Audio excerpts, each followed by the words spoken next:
Friends, Bigg Boss live updates కనుక చూసినట్టయితే కళ్యాణ్ వెక్కి వెక్కి ఏడవడం అయితే జరిగింది. అసలు తను ఎందుకు ఏడ్చాడు అనేది కనుక చూసినట్టయితే ఖచ్చితంగా నాకు సార్ అన్న మాటలకి తను ఏడవడం అయితే జరిగింది. మనందరికీ తెలుసు ఏమైందంటే సాటర్డే ఆ, ఇమా డెమోన్ తనుజ ఇలా రకరకాల మందితో మాట్లాడుతూ నీకో విషయం తెలుసా, మీ అందరికీ ఒక విషయం తెలుసా, ఇమాన్యుల్ తెలివితేటలనేవి తను సారీ భరణి తెలివితేటలనేవి ఇమాన్యుల్ని సెలెక్ట్ చేసుకోవడంలోనే తెలిసింది. శ్రీజ గనక ఆ కళ్యాణ్ని కాకుండా డెమోని చేసుకుని ఉంటే చాలా అంటే చాలా బాగుండేది. అక్కడ మ్యానిపులేట్ అయింది అన్నట్టుగా మాట్లాడుతుంటే ఆ మాటలకి కళ్యాణ్ ఏమనుకున్నాడంటే శ్రీజ ఎలిమినేట్ అయింది తన వల్లే అనుకున్నాడు. అంటే యాక్చువల్లీ తను ఏమనుకుంటున్నాడంటే ప్రజల ఓటింగ్ అలా ఏమో అనుకున్నాడు. కానీ ఎప్పుడైతే నాకు సార్ నువ్వు డెమోని తీసుకుని ఉంటే శ్రీజ గెలిచి ఉండేది, శ్రీజ చేసిన తప్పు అక్కడే అనేసరికి తను ఎక్కడో కొంచెం ఇదయ్యాడు అనమాట. And at the same time తను తనూజ గురించి అంటే కళ్యాణ్ తనూజ గురించి చెప్పిన మాటలు వింటే నిజంగా మైండ్ బ్లాక్ అయిపోవాల్సిందే. అసలు ఏం చెప్పాడు అనేది గురించి చూస్తే నిజంగా మరి ఇది ఎపిసోడ్లో వెయ్యాలి ఫ్రెండ్స్. ఎందుకంటే ఎపిసోడ్లో మెయిన్ అన్నీ తీసేస్తున్నారు, లైవ్లో మాత్రమే చూపిస్తున్నారు. లైవ్లో అందరూ ఫాలో అవుతారు కరెక్టే, కానీ ఎపిసోడ్లో వేస్తేనే ఆ మాటకి చాలా ఇది ఉంటుంది. అట్లీస్ట్ అన్సీన్లో కూడా వేయట్లా. సరే తనూజ గురించి ఏం చెప్పాడు, శ్రీజ గురించి ఎందుకు కన్నీళ్ళు వచ్చాయి అనేది కనుక చూసినట్టయితే కళ్యాణ్ ఏమన్నాడంటే నేను సరిగ్గా ఆడి ఉండాల్సింది, నా వల్ల తను ఎలిమినేట్ అవుతుందని నేను అనుకోలేదు. నేను ఈ ఈ హౌస్లో కొంతమందితో స్ట్రాంగ్ బాండింగ్స్ ఏర్పరచుకున్నాను, వాళ్ళతో నేను పూర్తిగా విడిపోలేను, కట్ చేసుకోలేను, కానీ వాళ్ళతో దూరంగా ఉండడానికి అప్పుడు నేను ప్రయత్నిస్తున్నాను అని చెప్తాడనమాట. అంటే దాని అర్థం ఏంటంటే డెమోన్, రితు, తనుజ వీళ్ళ ముగ్గురితో తనకి స్ట్రాంగ్ బాండింగ్ ఏర్పడిపోయింది. కానీ వాళ్ళతో ఇప్పుడు తెంచుకోవాలి, నువ్వు దూరంగా ఉండాలి, తనతో ఆడాలి అని శ్రీజ వచ్చి చెప్పింది కదా తనకి, నువ్వు ఇలా ఉండాలి అలా ఉండాలి అలా అనేసరికి తను ఎక్కడో కొద్దిగా ట్రిగ్గర్ అవుతున్నాడు. అంటే నేను అటు ఉండాలా ఇటు ఉండాలా, అసలు నా గేమ్ ఏంటి అనేసి అనుకుంటున్నాడు. అదే విషయం కూడా చెప్తాడు అనమాట దివ్యతో. యాక్చువల్లీ దివ్యను కళ్యాణ్ మాట్లాడుకుంటూ ఉంటారు. అయితే కళ్యాణ్ ఏమంటాడంటే నాకు అసలు థాట్స్ అన్ని చాలా కన్ఫ్యూజన్గా ఉన్నాయి, నేను ఏం చేయాలో కూడా నాకు అర్థం కావటం లేదు, నాకు అంత మైండ్ గజిబిజిగా ఉంది అంటాడనమాట. అంటే దాని అర్థం ఏంటంటే శ్రీజ వచ్చి తనుజని నువ్వు నామినేట్ చేయలేదు, అందుకని నువ్వు బ్యాడ్ అయ్యావు, నువ్వు నామినేట్ చెయ్యాలి, నువ్వు స్ట్రైట్ ఫార్వర్డ్గా ఉండాలని చెప్పింది. మరోవైపు నాకు సరేమో నువ్వు డెమోని కనుక సెలెక్ట్ చేసుకుని ఉంటే బాగుండేది, శ్రీజ ఎలిమినేట్ అయ్యి ఉండేది కాదు అన్నట్టుగా ఆయన చెప్పాడు. సో ఇన్ని థాట్స్ మధ్య ఏం చేయాలో అర్థం కాక, అందులోనూ డెమోన్కి మధ్యలో బిగ్ బాస్ హౌస్ నుంచి ఎలిమినేట్ చేయడం ఇలా జరిగింది. సో ఎక్కడో తను ఎమోషనల్ బాండింగ్కి చాలా ఇదవుతున్నాడు అనమాట. అంటే ఏంటి నా ఫ్రెండ్స్కే ఎందుకు ఇలా అవుతున్నాయి అనేసి. అప్పుడు దివ్య ఏమంటదంటే లేదు కళ్యాణ్, నువ్వు సెకండ్ టాస్క్ నువ్వే ఆడి గెలిపించావు కదా, ఇక ఒక్కొక్కసారి టాస్క్లో అటు అవుతుంది ఇటు అవుతుంది, మనం ఏం చేయలేము, అయినా ప్రజల ఓటింగ్ బట్టి వచ్చింది. ఎందుకంటే మనం టాస్క్ ఆడిన నెక్స్ట్ డే అది టెలికాస్ట్ అవ్వక మునిపే మార్నింగే ప్రజలు ఓటింగ్ చూపించేశారు. అంటే మనకి టెలికాస్ట్ అవ్వక మునిపే వాళ్ళకి చూపించేస్తారు కదా. శ్రీజాని ఒక 1 డే ముందు హోటల్కి తీసుకెళ్తారు అనమాట.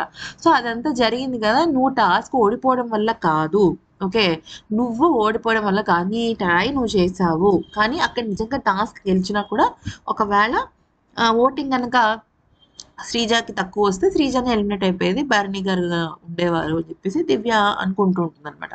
అంటే దివ్యకి Bharani garu close, శ్రీజాకి Kalyan close. So వాళ్ళిద్దరు తరఫున మాట్లాడుకుంటున్నట్టు మనకు అర్థమైపోతుంది క్లియర్గా. సో కళ్యాణ్కి ఏంటంటే అసలు బయట ఏం జరుగుతుంది, లోపల ఏం జరుగుతుంది, నేనేం తప్పు చేశాను ఏం క్లారిటీ లేదు తనకి. అయితే ఈలోపు ఏమవుతుందంటే ఈ తనుజ, భరణి, సుమన్ శెట్టి వీళ్ళు ముగ్గురు మాట్లాడుకుంటూ ఉంటే అప్పుడు అక్కడ మళ్ళీ శ్రీజ టాపిక్ వస్తుందన్నమాట. శ్రీజ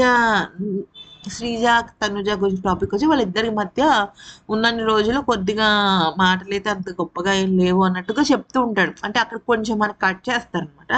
అంటే మనకు తెలిసిన విషయమే కదా, తనుజ గారు అనడము, తన పేరు కూడా పెట్టకుండా పిలవడం. ఇప్పుడు నా ఉద్దేశం ఏంటంటే శ్రీజ అంత ఏమి తనుజ విషయంలో ఆ రకంగా బిహేవ్ చేయాల్సిన అవసరం లేదు. ఎందుకంటే తన కెప్టెన్సీ ఇమాన్యుల్ని తను అడిగింది. ఇప్పుడు తనుజ ఏమి ఇక్కడ శ్రీజని బ్రాక్ స్టాప్ చేయలేదు, శ్రీజని నామినేట్ చేయలేదు, శ్రీజ వెళ్ళిపోవడానికి కారణం అవ్వలేదు. సో తన గేమ్ తను ఆడుకుంటుంది. మరి శ్రీజ ఎందుకని అంత ఓ పగ సాధించేసేసి తనూజాని కూడా పిలవకుండా ఫస్ట్ తనే అంది, నేను అక్క అని పిలవను, తనూజ గారే అని పిలుస్తానని. యాక్చువల్లీ తనూజ గారే అని పిలిచినా కూడా ఆ తర్వాత దానికి ఎక్స్ప్లెనేషన్ ఇవ్వకపోయినా అదొక అందం. అలా ఎక్స్ప్లెనేషన్ కూడా ఇచ్చేసరికి ఇంక తనూజకి ట్రిగ్గర్ అయింది. అంతకు మునుపు ఇమాన్యుల్ ట్రిగ్గర్ చేస్తున్నాడు, అంతకు మునుపు భరణి, అంతకు మునుపు దివ్య, ఇక శ్రీజ కూడా వచ్చేసరికి తనకి మూడౌట్ అయింది. యాక్చువల్లీ తను ఎక్కువ కొంచెం టార్గెట్ అవుతుంది. మ్యాటర్ ఏంటంటే మరి అది గొడవల వల్ల అవుతుందో ఏంటో తెలియదు కానీ మ్యాటర్ అయితే అది.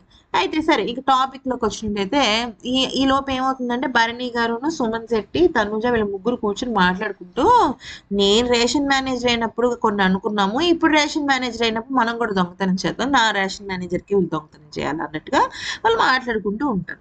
సారీ ఫ్రెండ్స్, నా దగ్గర ఫొటోస్ లేవు, అందుకే నేను ర్యాండమ్ ఫొటోస్ పెడుతున్నాను అనమాట చెప్పడానికి. ఫొటోస్ అయితే అంతా కూడా నైట్ టైం డిస్కషన్ జరిగింది, అంటే ఎలిమినేట్ అయిపోయి వెళ్ళిపోయిన తర్వాత మాధురి గారు.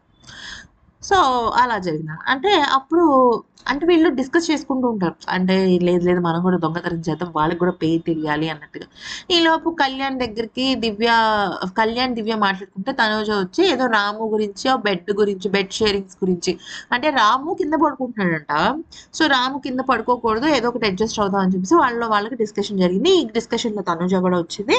అలా కాసేపు దివ్య అండ్ కళ్యాణ్తో మాట్లాడి వెళ్ళిపోయిన తర్వాత, నువ్వెన్ని చెప్పు ఏం చెప్పు, నా మనసులో మాత్రం తన స్థానాన్ని ఎవ్వరు కొట్టలేరు అనేసి అంటాడు కళ్యాణ్. అంటే తనూజన్ అనమాట. అంటే తనూజ మీద నాకు శ్రీజ వచ్చి చెప్పినా, తనూజ మీద ఇంకోళ్ళు వచ్చి ఏదో ఒకటి చెప్పినా, నా మనసులో తన స్థానం అలాగే ఉంటుంది, పదిలంగానే ఉంటుంది అని చెప్పాడు అనమాట. అంటే he is giving utmost respect to Tanuja. నాకు అర్థమైంది అయితే అది. అయితే అప్పుడు దివ్య ఆహా అవునా అన్నట్టుగా మాట్లాడుతుంది. నెక్స్ట్ యాక్చువల్లీ అంటే తనుజ విషయంలో దివ్య అక్కడ భరణికి ఎక్కిస్తుంది. యాక్చువల్లీ ఏమంటుందంటే, మీరు ఏదైనా చేసేస్తారు అంటే భరణితో అంటుంది అనమాట దివ్య, మీరు తనుజకి అయితే హెల్ప్ చేస్తారు, నాకైతే మీరు హెల్ప్ చేయరు అంటే సాయిని పిలుస్తాడు భరణి. పిలిచి లేదు లేదు నేను సాయికి కూడా చెప్పాను, నా first priority Iman, second priority Divya, third priority Nikhil, fourth priority Ramu, fifth priority Tanuja అని చెప్పాను. అంటే మీరు అలా చెప్పటం కాదు, అంతెందుకు నేనే అందరినీ లైవ్లో మాట్లాడుకున్నాను. అంటే నా టాస్క్ జరిగే ముందు నేనే కళ్యాణ్ వెళ్ళి అడిగాను, నేను కూడా డెమోన్ వెళ్ళి అడిగాను, నేను నిఖిల్ని వెళ్ళి అడిగాను. నిజం అంతే. యాక్చువల్లీ దివ్యానే అందరినీ రిక్వెస్ట్ చేస్తూ ఉంటుంది. భరణి గారు దివ్య సైడ్ తీసుకోకపోవడం సేఫ్ గేమ్. కానీ ఇక్కడ దివ్య అయిపోయిన గేమ్ గురించి ఇంత పోస్ట్ మార్టం చేయక్కల్లా. తను ఏమంటుందంటే, మీరు నాకు కాబట్టి సపోర్ట్ చేయలేదు, తనుజకైతే చేసేస్తారంట. తనుజకి మాత్రం ఎక్కడ చేశాడు? తనుజకి చేయలే. ఒకవేళ తనుజకి చేసినున్నా నా బాగుండేది, ఒక స్టాండ్ తీసుకున్నవాడై ఉండేవాడు. అలా కూడా జరగల. సో భరణి, దివ్య, కళ్యాణ్ వీళ్ళ ఇద్దరి మధ్య చాలా లెంత్ డిస్కషన్ జరుగుతుంది. సో మొత్తానికి అయితే మాత్రం ఎవ్వరూ నా మనసు మార్చలేరు తనుజ విషయంలో అనే దాన్ని చాలా క్లియర్ గా కళ్యాణ్ చెప్పడం అయితే జరిగింది. మరి ఈ వీడియో నచ్చితే లైక్, షేర్ అండ్ సబ్స్క్రైబ్.